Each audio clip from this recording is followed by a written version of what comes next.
Olá pessoal, vamos dar sequência então no nosso treinamento. Nós paramos no item 23 dos regimes de bens de capital.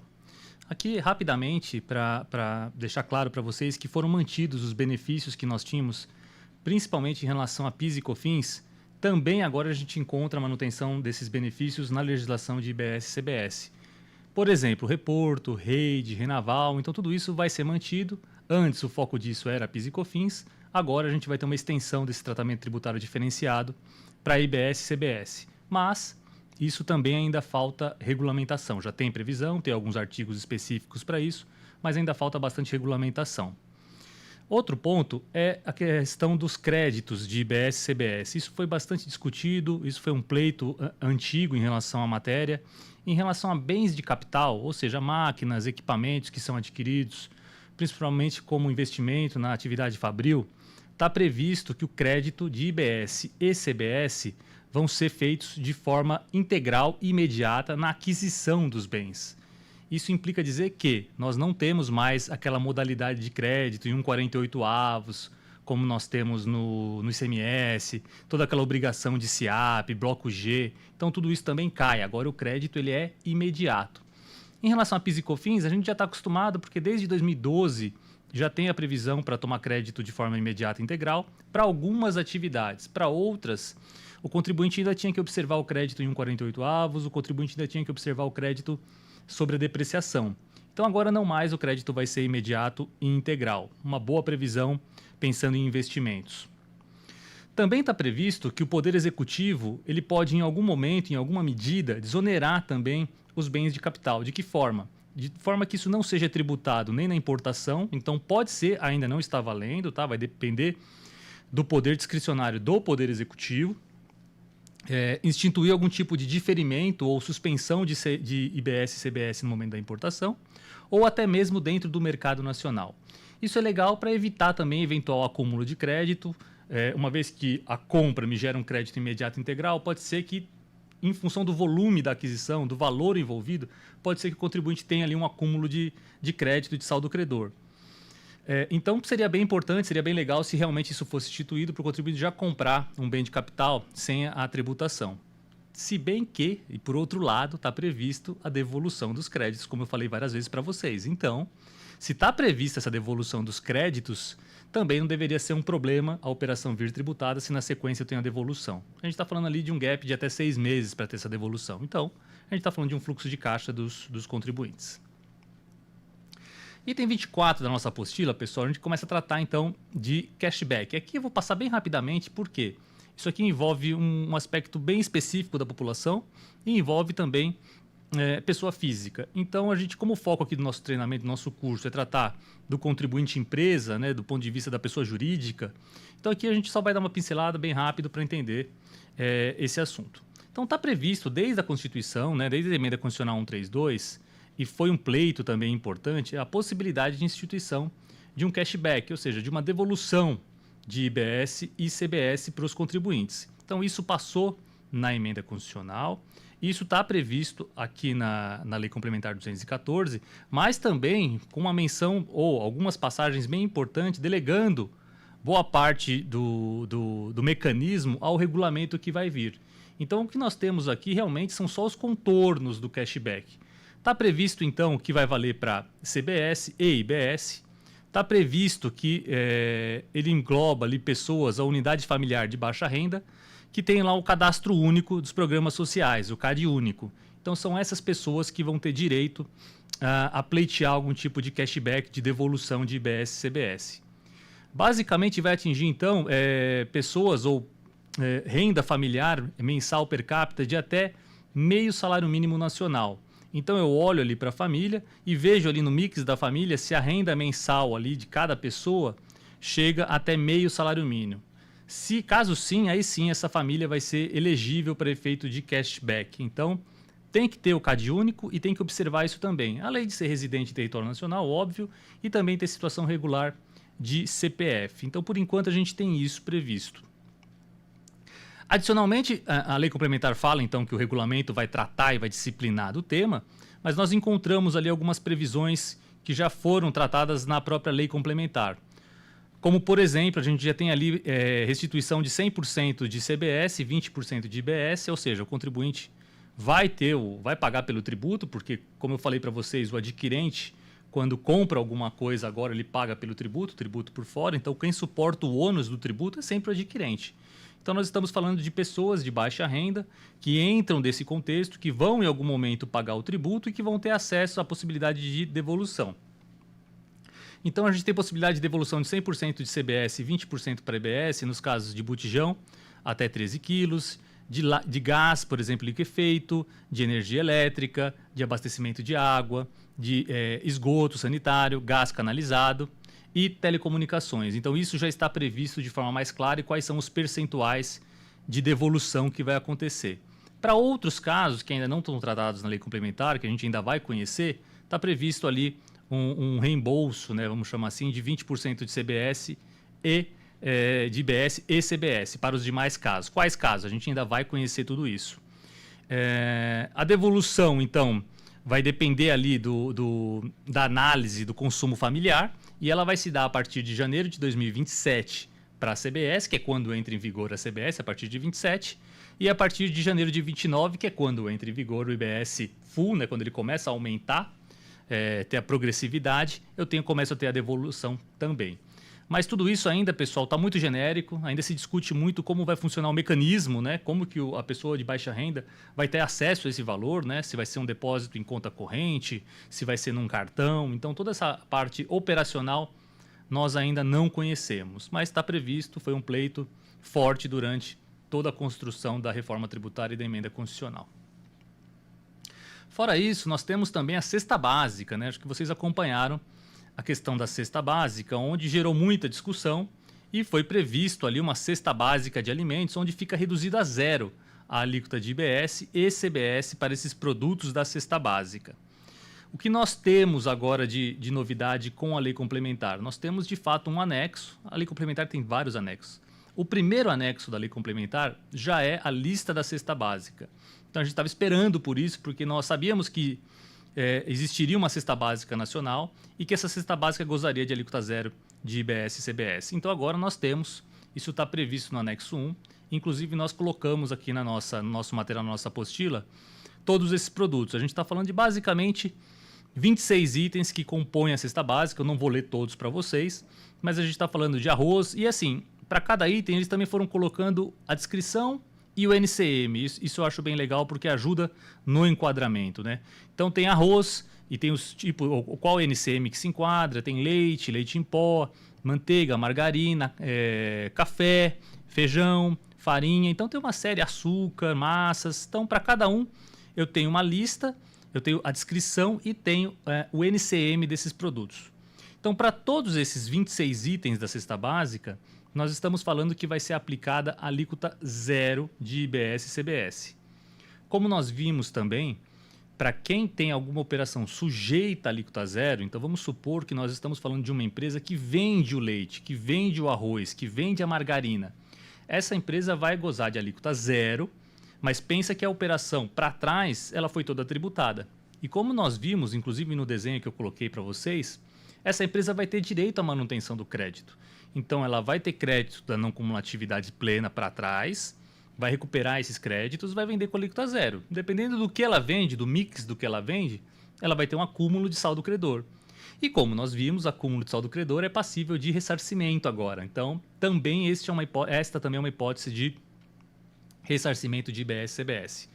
Este setor vai ser um que vai ter muito crédito, vai ter muito acúmulo, mas, de novo, vamos nos debruçar com o tempo nessa lista da cesta básica, porque imagino que vai gerar discussão, vai gerar debate, quando a gente olha, por exemplo, um item que fala de massas alimentícias, né, da posição 1902. Então, imagino que devem ter vários tipos de massas, tem caso de pães, tem vários tipos de pães. Então, é a primeira leitura que nós temos, acho que com o tempo vão gerar controvérsias, vão gerar discussões para confirmar o que faz e o que não faz parte de uma cesta básica.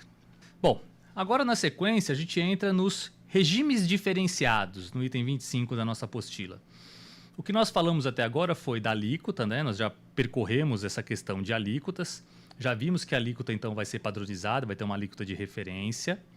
e já vimos que os estados e municípios eles têm autonomia para determinar quais são as suas alíquotas. Então, as alíquotas não necessariamente vão ser a de referência, pode ser um pouco para mais, pode ser um pouco para menos. Mas a alíquota vai ser única. Uma vez estabelecida, nós vamos trabalhar com uma única alíquota. Exceto as exceções que nós temos na lei, que nós temos na própria emenda constitucional. Uma delas foi a cesta básica que eu comentei agora. Então, existe uma alíquota padrão, existe uma alíquota de referência, mas para a cesta básica a alíquota vai ser zero. Na sequência do texto que a gente vai estudar, nós entramos nos regimes diferenciados e tudo isso estava previsto também na Constituição Federal. Então, são hipóteses que a gente vai entender que tem algum tipo de tratamento que foge um pouquinho dessa regra, dessa alíquota padrão. Mas pensem que a alíquota padrão sempre serve de referência, tá? Então, dando aqui sequência, nós entramos no primeiro item de operações que gozam de uma redução de alíquota em 30%, tá? Então, o contribuinte vai pagar 70% da alíquota de referência. Então, veja a importância da alíquota de referência, veja a importância da alíquota de estados e municípios. Eu não vou ter que pesquisar uma alíquota para estas operações. Eu sei qual é a alíquota daquele estado combinado com o município e eu vou aplicar um redutor em 30% nessas hipóteses que eu vou falar aqui para vocês. E assim vai valer também para os outros casos na frente de 60% e outras hipóteses.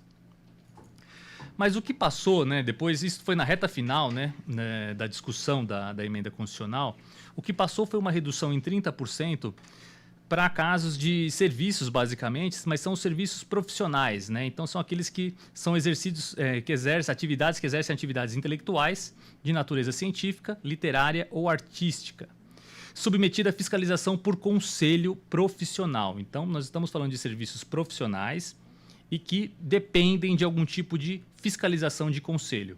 O que nós temos nessa lista de redução em 30%?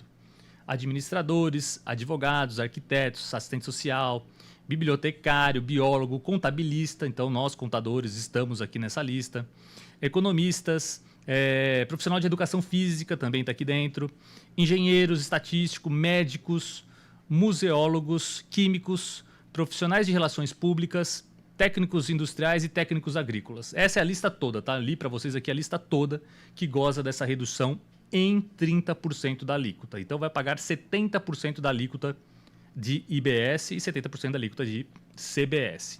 Serviços profissionais. Agora, pessoal, pensem também que tem uma série de exigências e regrinhas também que a gente tem que observar para essas reduções. Então, o primeiro caso é que a pessoa física que goza dessa redução, e lembre que eu falei para vocês que pessoa física também é contribuinte de IBS e CBS, tá? Então, no caso da pessoa física, ela tem que estar vinculada e tem que estar habilitada como profissional deste conselho que eu comentei. Então, se nós estamos falando de um economista, por exemplo, ele tem que ter um registro no Corecon, por exemplo. Se nós estamos falando de um contador, ele tem que ter um registro no CRC, por exemplo, para poder trabalhar dessa forma. A pessoa física, na minha opinião, ela tende a ser desestimulada a trabalhar como pessoa física. Porque imaginem que, como pessoa física, além de pagar imposto de renda com alíquota de 27,5%, com as alíquotas progressivas, mas considerando o teto ali de 27,5%, ela ainda vai ser contribuinte desse tributo de IBS e CBS com uma alíquota cheia, assim como a pessoa jurídica. Então, eu penso que é um estímulo para a pessoa física, que eventualmente atua como pessoa física, pensar em constituir uma pessoa jurídica para capturar algum tipo de benefício. Aí não só de IBS e CBS, mas sim mais de imposto de renda. Na verdade, IBS e CBS vai ser igual, tanto faz se trabalhar como pessoa física ou como pessoa jurídica. No caso da pessoa jurídica, então a pessoa jurídica que atua nesses segmentos que eu comentei, quais são os requisitos para ela poder gozar dessa redução de alíquota? Então, ela tem que ter sócios. Os sócios da pessoa jurídica têm que ser profissionais habilitados, como eu comentei também. Esta empresa, essa pessoa jurídica, ela não pode ter um sócio pessoa jurídica. Então, isso já é um ponto importante. Nós estamos falando, por exemplo, de uma empresa de contabilidade. A empresa de contabilidade não pode ter como sócio pessoa jurídica. A empresa de contabilidade não pode ser sócia de outra pessoa jurídica. Então, não pode ter acima ou abaixo. Eu estou falando contabilidade, mas isso da lista toda, tá? Isso vale para toda a lista. Isso me preocupa porque a gente olha para alguns grupos que trabalham com administração, alguns grupos de empresas focadas em economia, em contabilidade, e a gente percebe que são grupos empresariais que tem sócio pessoa jurídica, que tem controladas abaixo. Então, tudo isso pode ser um impedimento, como está previsto aqui, para gozar da alíquota de 30%. Então, atenção ao seu modelo societário, quem são seus sócios e de que empresas vocês participam, porque pode ser, da forma que está previsto aqui, que seja um impedimento para gozar da alíquota reduzida em 30%. Vamos aguardar a regulamentação, mas esse ponto é um ponto preocupante. Outro ponto aqui, não pode, lógico, exercer atividade diferente ou diversa daquela que está habilitada, né? Então, lógico, se eu estou falando de uma empresa de contabilidade, ela não pode exercer uma outra atividade, como, por exemplo, de advocacia. Tem que ser naquela atividade em que ela está habilitada. Sendo admitido auxiliares ou colaboradores. Ou seja, pessoal, a gente está falando de uma empresa de fato que não necessariamente apenas o sócio está trabalhando. Tá? Então, não vai ter aquele caso, é uma empresa de contabilidade onde os sócios são contadores e eles são os únicos contadores da empresa. Não. É uma empresa de contabilidade onde os sócios são contadores, todos têm registro no CRC, mas é lógico que eles têm auxiliares e colaboradores. Então, isso é permitido. Outro ponto que não impede a redução da alíquota é a natureza jurídica da sociedade. Então, aqui, quando o texto nos traz isso, ele está falando, olha, não precisa ser uma sociedade simples. Pode ser uma sociedade simples ou pode ser uma sociedade empresarial. Então, isso também acho que é um ponto bem importante, porque quando a gente fala desse tipo de benefício, a gente tem na mente a sociedade uniprofissional, que alguns municípios instituem prefeito de ISS. E aí tem uma série de regrinhas, como, por exemplo, alguns casos onde não pode ser uma sociedade empresarial. Aqui está previsto que independe, então, a natureza jurídica para poder gozar desse benefício. Não impede no caso de união de diferentes profissionais. Então, por exemplo, a firma de contabilidade, ela pode ter economistas, desde que os contadores estão fazendo contabilidade e os economistas estão prestando, por exemplo, serviços relacionados à consultoria econômica. Então, isso também é possível. Combinar especialistas dentro de uma única empresa também é possível. E também independe a forma de distribuição de lucro. Então, isso é distribuição proporcional, desproporcional. Então, tudo isso não traz, não condiciona, não traz nenhum impedimento para gozar da alíquota de 30%. Então, para esses setores, goza da alíquota de 30%. Se você tiver fornecedores, e provavelmente você tem, que são advogados, que são administradores, que são contadores. Então, todo esse pessoal, quando vier a nota fiscal, você vai receber com uma redução de alíquota em 30%. E como eu falei para vocês, qual vai ser o crédito de vocês? O crédito de vocês vai ser também reduzido em 30%. Vai ser um montante exatamente pago por esse pessoal na sua nota fiscal. Então, de novo, a alíquota é reduzida e vocês também vão ter créditos reduzidos.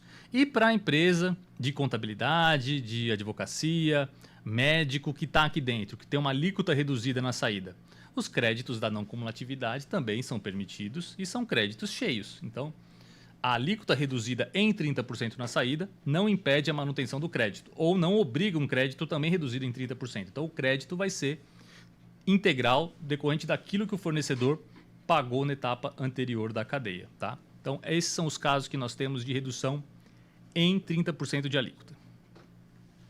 Fora isso, nós temos também redução em 60% das alíquotas. E aí nós temos também uma listinha, também estava previsto na Constituição, e agora a lei complementar nos traz muito mais clareza em relação a isso. Então nós estamos falando de serviços de educação, saúde, dispositivo médico, mais alimentos, casos de alimentos que não estão na cesta básica. Nós estamos falando de insumo agropecuário, produtos agropecuários. Então tem uma listinha também de operações que gozam ou vão gozar de uma redução em 60%, ou seja, vai pagar 40% da alíquota de referência ou da alíquota do Estado e município. Olhando um pouquinho, a lei complementar então nos trouxe agora mais regulamentação e nos trouxe a definição de quando se enquadra e não se enquadra essa redução em 60%. Então, por exemplo, no serviço de educação, nós temos uma tabelinha, nós temos uma lista de produtos que se enquadram como serviço de educação. Então, a gente tem serviço de educação infantil, inclusive creche, fundamental, ensino médio, técnico. Nós temos ensino superior, pós-graduação, extensão e sequência da pós-graduação. O que eu senti falta aqui, pessoal, que não tem, é ensino relacionado a idiomas, por exemplo, não está aqui. Então, o que tem aqui são ensino de línguas nativas de povos originários, isso está previsto. Aula de inglês não está previsto aqui como redução de alíquota em 60%. Então, pessoal, peço atenção, dá uma olhadinha nessa apostila. A tabelinha é bem curta mesmo, é basicamente isso que eu comentei para vocês. A gente está falando de infantil, fundamental, médio, técnico, ensino superior e pós-graduação. Esse caso específico de línguas de povos originários. Tem caso específico, deixa eu ver aqui, para pessoas com deficiências também tem uma previsão específica. Tudo isso está dentro de um anexo também da lei complementar, mas só, tá? Outros tipos de aulas que poderiam ser qualificadas como educação, como, por exemplo, não sei, de tecnologia ou qualquer outro gênero que vocês possam pensar, não estão capitulados aqui como passíveis de redução em 60%. O que mais nós temos aqui? Então, é uma lista curta, acho que vai ter muita discussão em relação a isso. Serviço de saúde também tem redução em 60% para serviço de saúde. E aí veio uma lista extensa de que são serviços de saúde.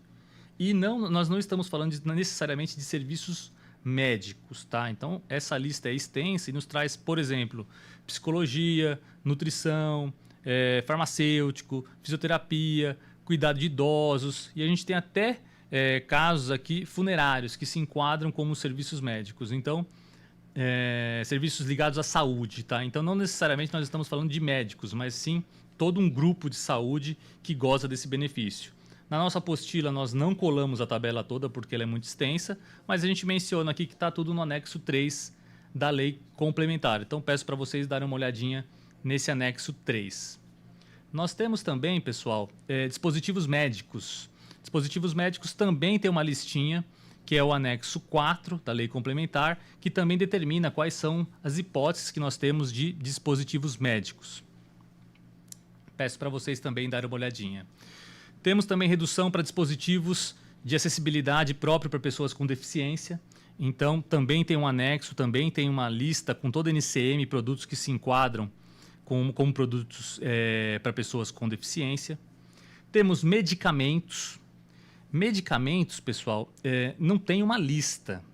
A única coisa que está disposto é que todo medicamento registrado na Anvisa ou produzido por farmácia de manipulação gozam da redução em 60% da alíquota. Ou seja, não tem uma listinha. Todos os medicamentos que são tratados, registrados por Anvisa ou farmácia de manipulação gozam dessa redução. Diferente de outros medicamentos que a gente vai ver mais para frente. Então, aqui nós estamos na redução em 60%. Todos vão gozar da redução em 60%. Temos alimentos também destinados ao consumo humano. Tem mais um anexo também, o anexo 7º. Ele traz todos os alimentos aí que gozam de redução em 60%. Eu falei para vocês daqueles que são cesta básica. Então, cesta básica, alíquota zero, aqueles 26 itens. Fora isso, também tem uma outra lista de alimentos que gozam de redução em 60%. E se o alimento tiver nas duas listas? Vale, lógico, a mais benéfica. Então, vai ser a cesta básica e vai ser a alíquota zero. Então, de novo, nós temos outra lista de alimentos que gozam de redução de alíquota em 60%. Temos produtos de higiene pessoal e consumidos, e limpeza, consumidos por famílias de baixa renda. Aqui, basicamente, nós temos 7 itens só, tá? Então, nós temos redução para sabão, nós temos para escova de dente, para pasta de dente, para papel higiênico, água sanitária, sabão em barra e fraldas. Isso goza de uma redução de alíquota em 60%. São considerados na lei produtos de higiene pessoal, onde atinge ali, onde é mais relevante para as famílias de baixa renda. Fora isso, nós temos ainda produtos agropecuários, aquícolas, pesqueiros, florestais, extrativistas, vegetais in natura. Então, todos os produtos agropecuários que são vendidos, fornecidos in natura, gozam também da redução em 60%. Então, para esse caso, não tem uma lista, tá, pessoal? Insumos agropecuários e aquícolas. Nós temos, então, para todos os insumos agropecuários, também uma redução em 60% da alíquota. E também tem um anexo que nos traz também quais são esses produtos. O que a gente está falando aqui? Fertilizantes, inseticidas, corretivos, vacinas. E não só produtos ou bens materiais, a gente está falando também de serviços. Então, tem serviços agronômicos, serviços veterinários, serviços de engenharia florestal. Então, todo este grupo do agronegócio, de insumos agropecuários e aquícolas, eles gozam de redução em 60%. Então, vejam que quem está no agronegócio tende a ter muitas compras com redução de alíquota em 60%, porque a gente está falando de basicamente todos os insumos que permeiam ali o agronegócio. Tá? Então, o agronegócio tende a ter compras beneficiadas, o que faz muito sentido, porque a gente vê que boa parte dos produtos que vão sair no momento da venda vão gozar ou de redução de alíquota zero, por ser cesta básica, ou vão gozar também de redução em 60%, porque está no grupo dos alimentos que eu comentei com vocês. Então, faz sentido também a etapa da anterior ser, de certa forma, desonerada. Está previsto também para esse grupo do agronegócio, esses produtos que são considerados insumos no agronegócio, também está previsto o diferimento. Então, vai ficar diferido também a operação em relação a IBS e CBS nas etapas anteriores da cadeia. Então, não só a etapa anterior ou esses produtos vão gozar de uma alíquota reduzida, mas a etapa anterior toda vai ser reduzida como forma de diferimento. E essa é uma das únicas hipóteses de diferimento que nós temos na lei complementar. E o que é o diferimento? Bom, todas as etapas da cadeia não vão pagar IBS e CBS, né? Então fica diferido para o próximo da cadeia, até que um deles, de fato, utilize isso como insumo. E depois vão dar o tratamento tributário da saída com o benefício ou com o tratamento da saída. Então, é uma forma também de estimular o setor agro e também de impedir que o setor agro tenha acúmulos de saldo credor. Porque imagina, mesmo vindo com uma alíquota reduzida em 60%, muito provavelmente o que o agro vai vender vai ser alíquota zero. E aí necessariamente ele teria acúmulo e toda vez ele teria que ficar pleiteando ressarcimento. Então o setor agro conseguiu aqui estabelecer um diferimento na operação, não tributando ou não sendo tributada a etapa anterior da cadeia. E quando se encerra o diferimento? Bom, quando se encerra é quando você então utiliza esse insumo como insumo na sua atividade, então você não está revendendo esse insumo, ou no caso de importação também. Então, nessas hipóteses, o que está previsto é que no caso de que seja encerrado o diferimento, o que deveria acontecer é o que a gente está acostumado em relação, por exemplo, ao ICMS. Eu tenho que pagar o tributo e eu vou lá e levo um crédito em conta gráfica, de tal forma que os valores se anulam, né? Então, geralmente eu tenho que pagar o ICMS e depois eu vou lá e me credito. O que nunca fez muito sentido do ponto de vista econômico-financeiro. O que está previsto é que esse pagamento e lançamento de conta gráfico vai ser dispensado. Uma vez que o contribuinte encerrou o diferimento, mas esse diferimento também seria obrigado a pagar o imposto e daria direito a crédito, então nada vai ser feito. Então o contribuinte segue, vai pagar o tributo na operação dele de venda, do produto industrializado por ele ou produzido por ele, sem ter que necessariamente pagar e creditar o mesmo valor de tributo. Eu achei isso bem legal, tirou ali um peso de obrigação acessória, ficou mais simples do que a gente está acostumado também em relação a ICMS. Fora isso, a gente tem previsão também para produção nacional, artística, cultural, de eventos jornalísticos e audiovisuais. Também tem uma listinha do que se enquadra, como, por exemplo, espetáculo teatral, circo, dança, shows musicais, feiras, negócios. Então, tudo isso goza também de redução de alíquota em 60%. Mas está previsto que tem que ser produções realizadas no país, então não vale para uma produção de fora que vem para cá. Tem que ser feita com obras também majoritariamente artísticas de autores brasileiros. Então foi uma forma assim, de proteger um pouco da cultura e da arte do Brasil e foi concedida então uma redução em 60% das alíquotas. Atividades desportivas também conseguiu uma redução, isso foi objeto de muita crítica, né, de muito questionamento, mas atividades desportivas também gozam de uma redução. Então, por exemplo, atinge os ingressos de futebol, de programas de sócio-torcedor. Então, tudo isso também foi beneficiado com uma redução em 60% da alíquota de IBS e CBS. Bom, além de redução, nós já falamos então de redução em 30%, falamos de redução em 60%, falamos de cesta básica. Mas também tem ainda as reduções, outras reduções, que são a alíquota zero. Então, que de fato também reduz a zero alíquota de IBS e CBS. E nós temos também uma listinha de dispositivos médicos, medicamentos, dispositivos para pessoas com deficiência, produtos de cuidados básicos à saúde menstrual, produtos hortícolas, frutas ovos. Então, para isso também tem uma listinha e também tem anexos e também tem toda uma descrição do que é elegível para esse tipo de situação. Então, dispositivos médicos, nós temos ali equipamentos, por exemplo, para eletrocardiograma, para eletroencefalograma, respiradores. Então, todos esses produtos, e aí tem também 2 anexos, o anexo 12 e o anexo 4, que traz ali também por NCM, por descrição, quais são os dispositivos médicos que gozam da alíquota zero de IBS-CBS.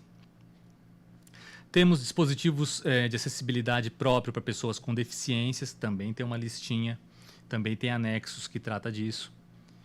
Temos uma lista de medicamentos que gozam de alíquota zero. Então, o que eu comentei com vocês agora há pouco foi: todos os medicamentos gozam, se for registrado na Anvisa, gozam de uma alíquota em 60%.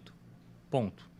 Além disso, nós temos uma lista de 383 medicamentos, que também está no anexo 14 da lei complementar, que esses gozam de alíquota zero. Então, de novo, precisa ir até este anexo, ver a descrição, o NCM, para confirmar se você se enquadra num desses 383 medicamentos que vão ser beneficiados com alíquota zero. Além disso, nós temos produtos, né, com cuidados básicos da saúde menstrual. Aqui não tem um anexo, são só 3 itens: tampões higiênicos, absorventes higiênicos internos e externos e coletores menstruais. Então, também tem o nome que eu estou falando para vocês e também a NCM desses produtos para poder gozar de alíquota zero desses tributos. Temos produtos hortícolas, frutas e ovos que gozam de alíquota zero. Então, não estão necessariamente na cesta básica, mas estão aqui nessa outra lista de que goza de alíquota zero. Então, nós estamos falando de novo de ovos, produtos hortícolas, frutas frescas, resfriadas, congeladas. Nós estamos falando de plantas, raízes, cocos. E são só 6 itens que estão nessa lista, tá? Um ponto interessante é que fala que, na verdade, para gozar dessa alíquota zero, ele pode não necessariamente ser a fruta, né, inteira. Ela pode ser inteira, cortada, fatiada, em pedaços, ralada, descascada, desfolhada, higienizada, embalada, então misturada, né? Então a saladinha ali de fruta. Então tudo isso goza de alíquota zero, não necessariamente afasta a alíquota zero por estar nesse estado. Nós temos também automóveis para pessoas com deficiências e com transtorno do espectro autista, e também para motoristas de táxi.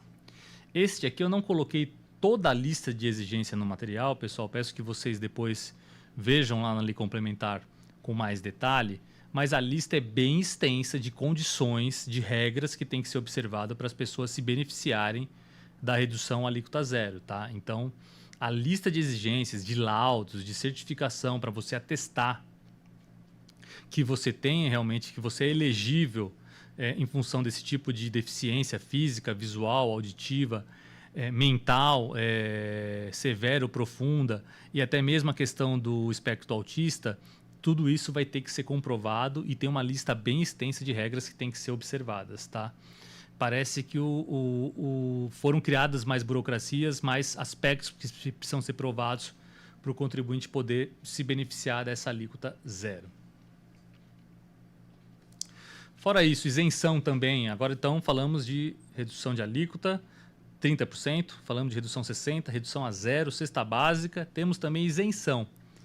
Isenção, nós temos só uma hipótese dentro dessa legislação, que é o transporte público de passageiros, né? O transporte coletivo, rodoviário, metroviário, urbano, suburbano e metropolitano. Então, o transporte público ele foi beneficiado aí com a isenção de IBS e CBS. Lembrando, isenção não dá direito a crédito.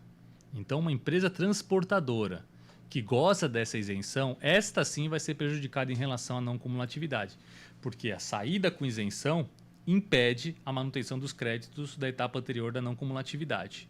Esse pode ser um item questionado ou questionável pelas empresas de transporte. Elas foram beneficiadas, mas elas vão necessariamente sofrer todo o ônus tributário das aquisições que não foram objeto de creditamento.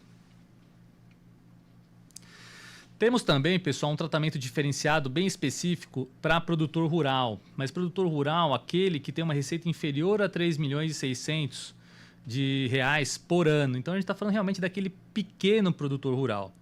Este produtor ele não é considerado contribuinte de IBS e CBS.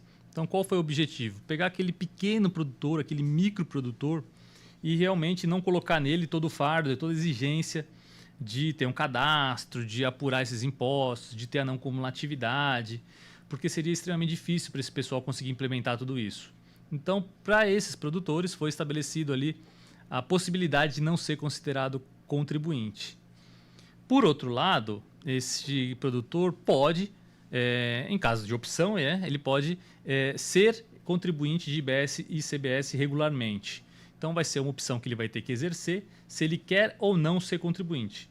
Qual é a vantagem de ser contribuinte? De novo, a vantagem de ser contribuinte é porque ele recupera todos os créditos e ele tributa na saída e oferece todos esses créditos para o próximo da cadeia. Ao passo que se ele não for um contribuinte regular, se ele não exercer essa opção, ele vai passar sim um crédito para o próximo da cadeia, mas vai ser um crédito presumido, vai ser um crédito menor, que ainda não foi estabelecido pela legislação. Então, nós não sabemos qual é o montante desse crédito. Como nós não sabemos o montante desse crédito presumido, fica até difícil fazer conta e determinar se vale a pena ou não exercer essa opção. Mas isso vale só para quem fatura até 3 milhões e 600 por ano. Tem que ser um produtor rural realmente muito, muito pequeno para poder ser atingido por esse comando da legislação. Além disso, nós temos também regimes específicos na legislação. Nós temos, alguns eu trouxe, outros não, porque são pontos que nós vamos tratar em outras aulas. Então, por exemplo, operações com bens imóveis. Nós vamos gravar um curso, uma aula só dedicada a bens imóveis, porque, de novo, tem um capítulo extenso, é uma regra muito diferenciada, tem mudança para pessoa física, para pessoa jurídica, para locação, para venda. Então, para isso, nós vamos preparar uma aula que vai ser ao final, com uma aula extra desse pacote todo que a gente está oferecendo para vocês, mas fica o nosso compromisso de que nós vamos também gravar isso, que nós vamos também colocar isso à disposição de vocês. Outros casos, como por exemplo, Zona Franca de Manaus, nós também vamos tratar numa aula à parte. Eu gostaria de destacar com vocês, desses regimes específicos, o combustível. Por quê? Se você não opera, né, no setor de combustível, necessariamente você é um adquirente de combustível, dependendo da ponta onde você está trabalhando, né, como indústria, como comércio. Então você está, de certa forma, consumindo combustível. Para os casos de combustíveis, está previsto um regime específico onde IBS e CBS tem uma previsão de incidência monofásica. Ou seja, de novo, voltamos para a incidência monofásica, onde só eu tenho a tributação numa etapa da cadeia, no início da cadeia, e os demais da cadeia não têm a tributação. Então, combustível ficou sujeito à incidência monofásica. A base de cálculo de combustível de IBS e CBS é a quantidade. Então, de novo, tivemos base de cálculo fundamentada em quantidade. A alíquota de IBS vai ser a mesma para todo o território nacional. Então, esse é o único caso em que estados e municípios não vão determinar a alíquota de IBS e CBS, o que faz sentido, né? Uma vez que a incidência é monofásica, ficaria até difícil ter alíquota que não fosse uma só, né? Então, nós temos uma única alíquota para todo o país. Fica assegurado também, e ainda falta regulamentação, uma tributação inferior para casos de combustíveis que não são combustíveis fósseis. Combustíveis de baixa emissão de carbono vão ter uma tributação inferior aos combustíveis fósseis. Isso ainda também vai ser regulamentado. Fica vedado também o crédito de IBS e CBS quando destinado à distribuição, comercialização ou revenda de combustível. O que isso quer dizer? Se o primeiro da cadeia não vai pagar IBS e CBS, isso é importante. Aliás, o primeiro da cadeia vai pagar IBS e CBS porque é incidência monofásica. Os próximos da cadeia, o distribuidor, por exemplo, ou comercializador, ele não vai pagar IBS e CBS. E ele também não tem direito a crédito. Então, pagou uma vez no início da cadeia, por incidência monofásica, os demais da cadeia não se creditam e não debitam IBS e CBS. E o último da cadeia, você pode me perguntar, e é por isso que eu trouxe esse tema para a conversa. O último da cadeia, que é a pessoa que vai consumir o combustível, então a pessoa transportadora que vai consumir aquele combustível, a indústria que vai consumir aquele combustível, essa sim vai ter direito a crédito de IBS e CBS. Então, vai ser pago no começo da cadeia, todos os demais não vão pagar, e quando chegar no adquirente, consumidor daquele combustível, se não for um consumidor final pessoa física, como eu, que vou colocar ali a gasolina no carro, se for um contribuinte de IBS e CBS, mas que é consumidor daquele combustível, ele vai ter direito a crédito de IBS e CBS. Então eu trouxe esse tema não para explicar todo o regime de combustível, mas para vocês entenderem, porque tem muita gente falando, o combustível não vai gerar mais crédito. Não vai gerar mais crédito para o distribuidor, não vai gerar mais crédito para o comercializador, mas para o adquirente, consumidor daquele combustível, isso vai gerar crédito sim de IBS e CBS. Tá?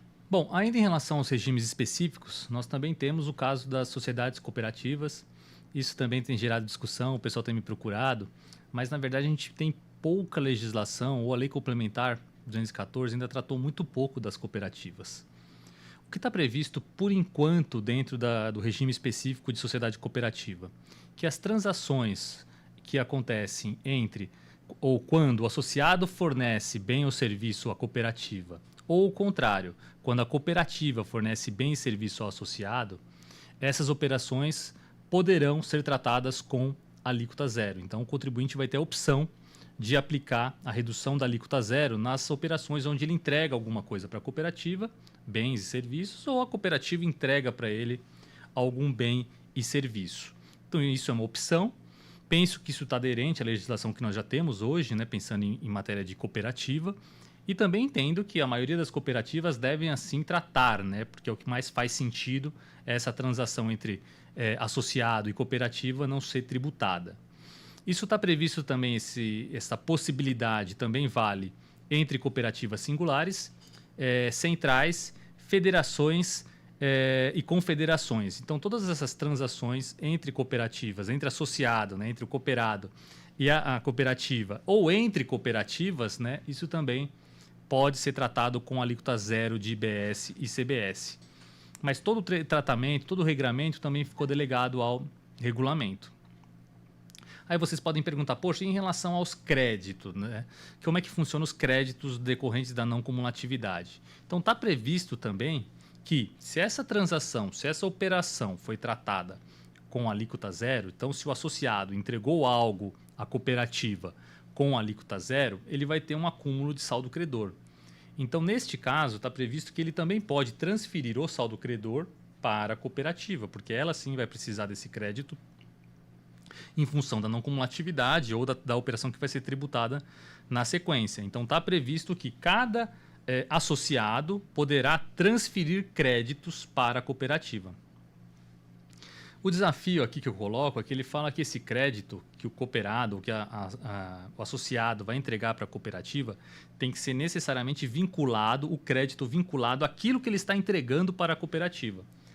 Então, se este associado tiver outros créditos, por exemplo, de consultoria, de advocacia, créditos que não estão necessariamente ligados com o bem que ele está entregando para a cooperativa, este não vai ser elegível ou passível de transferência. Então, isso me preocupa um pouco porque vai gerar um baita controle, que ainda não foi estabelecido, onde as cooperativas vão ter que, de fato, separar o que é um crédito vinculado àquilo que eu estou entregando e o que é um crédito vinculado à manutenção do associado, para aí sim saber o que pode transferir e o que não pode. De qualquer forma, também está previsto que o acúmulo de crédito é passível de ressarcimento. Então, se o associado não transferir esse crédito, eu entendo que ele vai ser passível de ressarcimento em função da regra geral de não cumulatividade. Então, ele pode entregar com a alíquota zero, esse crédito da não cumulatividade ele transfere para a cooperativa poder utilizar isso na forma de crédito. Então, basicamente é isso que nós temos ainda previsto em matéria de cooperativas na legislação. Tá? Eu entendo que no regulamento deve vir muito mais texto, muito mais aspectos de controle. Ainda nos regimes específicos, nós temos um regime específico para bares e restaurantes. Então, eu estou aqui no item 26.5 da nossa apostila, onde está previsto que bares e restaurantes eles têm uma redução de alíquota em 40%. Então, realmente foi um pleito, bares e restaurantes, eles conseguiram uma redução em 40% das suas alíquotas. Isso vale, então, para bares, restaurantes, inclusive lanchonetes. A redução não se aplica sobre bebida alcoólica. De novo, a bebida alcoólica ficou de fora. Não estão sujeitos a esse regime a alimentação, fornecimento de alimentação para a pessoa jurídica sob contrato. Então, de fato, a gente tem alguns lugares que preparam comida e entregam comida para a pessoa jurídica sob algum tipo de contrato de fornecimento. Esse pessoal não está dentro desse benefício, então não se considera, não estão sujeitos a esse tratamento, à alimentação fornecida para a pessoa jurídica sob contrato. E também não estão sujeitos a esse regime, esse é um ponto de atenção. Produtos alimentícios e bebidas não alcoólicas adquiridas de terceiro, não submetidos a preparo no estabelecimento. Aqui também um ponto que eu fiquei na dúvida e até coloquei aqui, né? O que seria, então, um preparo no estabelecimento, né? Como que isso vai ser tratado? E o que vem pré-preparado para um bar? E o que vem pré-preparado para um restaurante? Aquilo que o pessoal só esquenta ou tem ali já está praticamente pronto. Ah, comprei uma coxinha, só vou esquentar. Já comprei um brigadeiro, vou revender.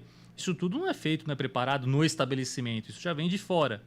Da forma que está aqui, não estaria sujeito a esse regime diferenciado. Acho que aqui falta um pouco mais de regulamentação ou pode complicar muito a vida de bares e restaurantes que trabalham dessa forma.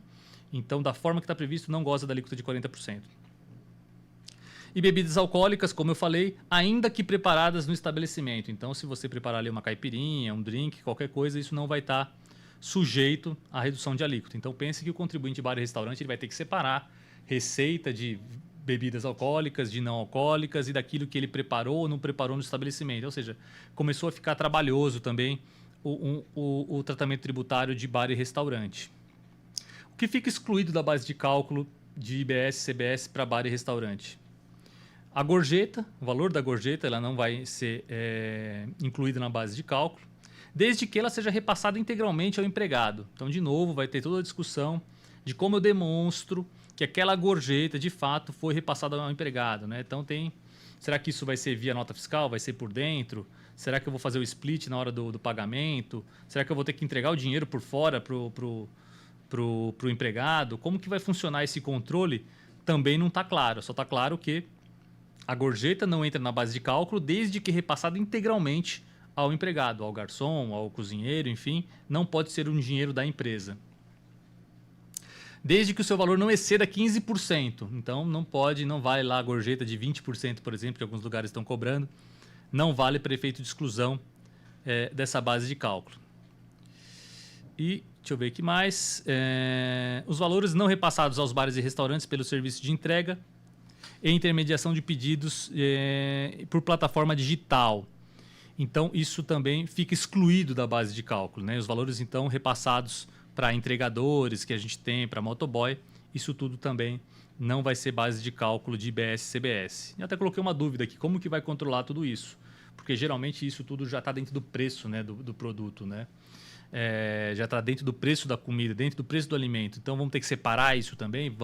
E como esse dinheiro vai ser controlado, né? Como que isso vai ser dividido? Isso para mim também não está claro. Outro ponto que eu já comentei com vocês lá no começo da não cumulatividade é que aquisições feitas em bares e restaurantes não dão direito a crédito para o contribuinte adquirente. Então, de novo, sem motivo nenhum, para poder oferecer esse tratamento diferenciado em 40%, o adquirente foi penalizado no não creditamento de IBS e CBS. Esse é um ponto que eu entendo que fere ali o texto condicional, porque a ideia é que fosse beneficiado o bar e restaurante, e não que esse benefício fosse prejudicar o próximo da cadeia no momento do creditamento. Porque vai ser pago IBS e CBS, com uma redução em 40%, mas vai ser pago. Então, por que não o próximo da cadeia tomar o crédito com a redução em 40% daquilo que foi pago? Enfim, está sendo objeto de muita crítica também. Ainda nos regimes específicos e no mesmo grupo de bares e restaurantes, nós também temos hotéis, que são serviços de hotelaria, parques de diversão e parque temático. Esse pessoal todo também, essas empresas, esse setor também conseguiu uma redução da alíquota em 40%. No caso de hospedagem, de hotelaria, a gente está falando do serviço de hotelaria, bem como outros serviços que estão dentro do preço da hospedagem. Então, tudo aquilo que está dentro do preço da hospedagem goza da redução em 40% da alíquota de IBS e CBS.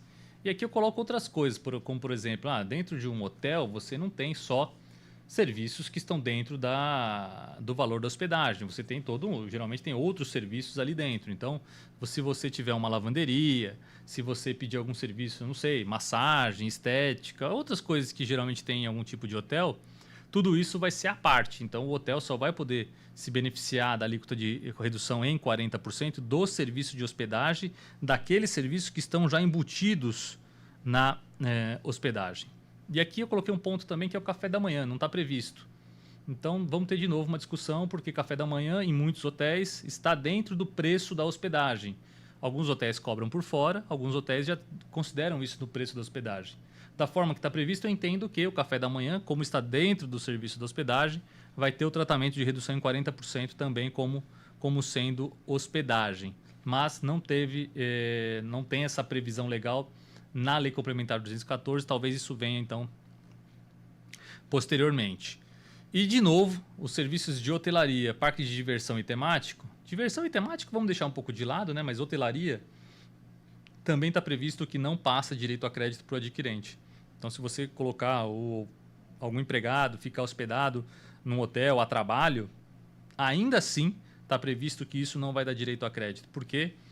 No texto legal que trouxe a redução em 40% para o serviço de hotelaria como um regime específico, vedou o direito a crédito do adquirente. Também, de novo, igual ao bar e restaurante, eu entendo que passou um pouco do limite e talvez esse não era o objetivo constitucional do assunto. Por fim, nós temos um regime diferenciado para a CBS, que eu comentei com vocês lá, acho que no primeiro, segundo slide, onde eu falei para vocês, IBS e CBS caminham juntos. São idênticos, vai ter uma harmonização para esses tributos, exceto a única hipótese de diferença que nós temos por enquanto na legislação e que já estava previsto na Constituição é a questão do ProUni. Então, o ProUni fica reduzido a zero a alíquota de CBS, e não tem nenhum tratamento diferente para IBS. Então, aqui de fato foi ali um copia e cola de PIS e COFINS, porque PIS e COFINS nós temos redução a zero para PIS e COFINS em operações que envolvem o programa, né, o ProUni. E geralmente nós não temos o mesmo tratamento de uma forma geral para ISS. Então isso foi mantido. Então para a CBS ficou a alíquota zero, para a IBS não tem nenhum tratamento diferenciado, exceto que nós vimos, né, por exemplo, de escolas. Nós já vimos que tem redução também para escolas, né? Então, mas aquele benefício vai valer. Se for o ProUni, vai valer aquele para a escola e vai valer zero para a CBS em função dessa previsão específica. E assim nós fechamos então, pessoal, a parte de regimes diferenciados.